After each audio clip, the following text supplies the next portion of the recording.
the long-awaited sequel is finally here. Avatar: The Way of Water has made a splash in theaters, or at least the visuals have literally made a splash. The storyline might have changed and the audiences are eager to see what happens in Pandora. In this video, we'll be talking about whether the sequel will be a letdown or not. Also, will The Way of Water crush the box office too? Let's get right into it. First off, Avatar: The Way of Water is an undeniable visual experience. The visual quality of The Way of Water is, no doubt, absolutely stunning. The effects of the digitized worlds have left audiences in awe. The landscapes of Pandora and the strange blue aliens, they're all pretty familiar to us. The fact behind the sequel's success is, of course, the use of groundbreaking CGI technology that brought the world of Pandora to life. James Cameron has yet again pushed the boundaries of technology for the sequel, and fans are not disappointed by it. But as much as The Way of Water is a sequel to Avatar, one might just look at it as the opening act of a totally new saga. It's the first of 4 planned sequels, and when they're viewed together, they'll tell the epic story of the Sully family. The Sully family has expanded since the first part, and now Jake and Neytiri have 3 children. Netayem is played by Jamie Flatters, Loak by Britton Dalton, and Tuktiri's role is played by Trinity Jolie Bliss. Jake and Neytiri have also adopted a teenager, Kiri, played by Sigourney Weaver.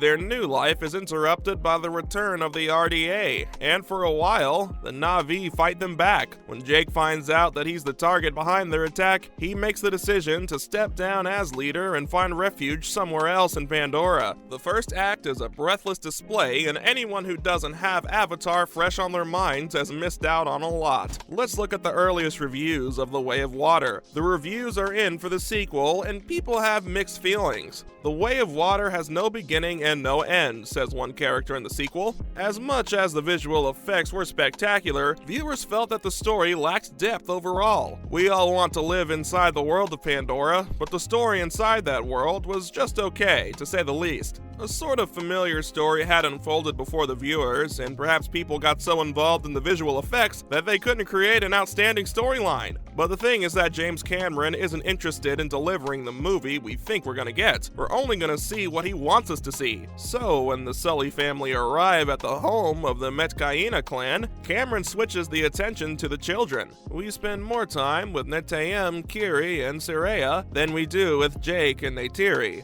That in itself is eye-opening enough to see that this sequel is less about the bigger picture of Pandora, but is more about the emotional connection between the Na'vi that we'll get to experience. While showing the new culture of the Metkayina, The Way of Water also tried to flesh out the new characters who become central to the plot. The storyline does get interesting with Kiri, although viewers have also pointed out that making Sigourney Weaver to do the voice of a teenager wasn't the most ideal of choices. But anyway, we can see where the plot will take us. Next up, will The Way of Water be a letdown for viewers? With a runtime of over 3 hours, creating all those new characters and their storylines sounds like a hefty job, only which Cameron is capable of doing.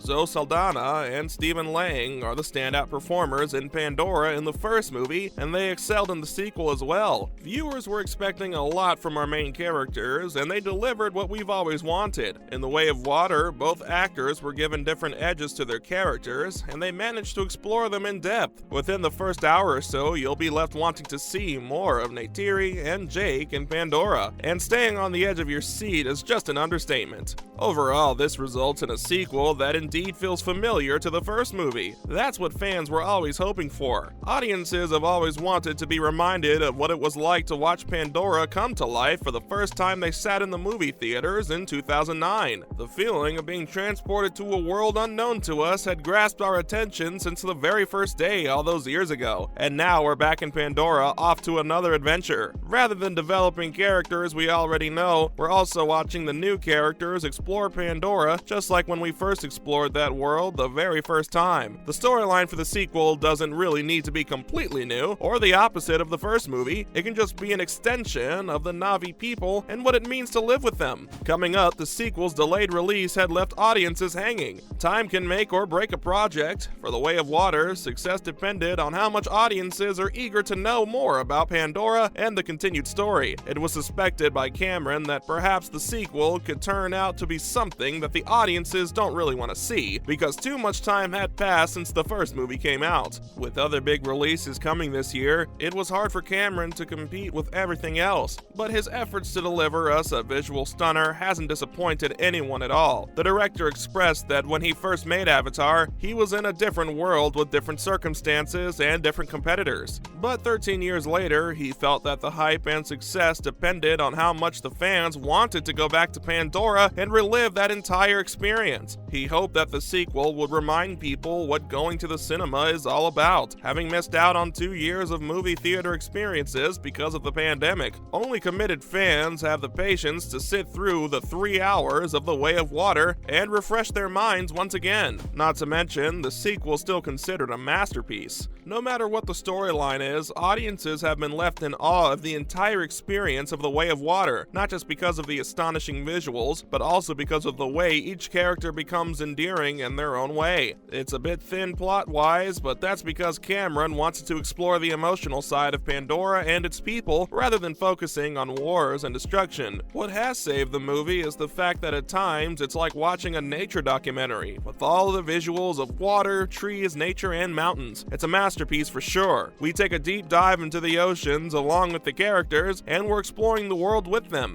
Pandora has been lit up with the mastery of Cameron, and his vision has pleased a crowd that had been waiting for 13 years. The digital effects are also a step up from the first movie, with the motion capture showing every single expression in great detail. Cameron manages to deliver an extraordinary final act that's full of action and thrill, something that the audiences have also wanted to see more of. Ultimately, he knows how to please a crowd, and the finale will leave you excited for what's to come in the next sequels. The Way of Water is an unmatched cinematic experience. Our much-awaited return to Pandora isn't perfect, but there's nobody out there doing it like Cameron. Up next, here's why Avatar: The Way of Water could be a box office hit. Apart from the mixed reviews, there was always the question of whether The Way of Water could be a hit at the box office or not. But is that question even supposed to be asked? Considering we've waited 13 years for a sequel, fans are rushing to the theaters to live inside Pandora after all this time. After the superb 2009 hit, fans have been eagerly awaiting the arrival of the legendary director's next Avatar project. And now the time has finally come for viewers to experience Pandora once again. Avatar has made history as the highest-grossing film of all time, and still remains the highest-grossing film globally. That wasn't too surprising for Cameron's dedicated fans, as they had broken the records with Titanic as well. The sequel has transported audiences back to the experience they felt when the first movie was released. It's literally nostalgia at this point. Although the storyline may not be that complex, at its heart, it's about the attempted colonization of people by outside forces, something that has intrigued audiences a lot. It might seem like a long-awaited sequel couldn't be a major flop, but there are many factors that could make an impact on the film's overall success at the box office. Lastly, will Avatar: The Way of Water be enough to live up to its hype?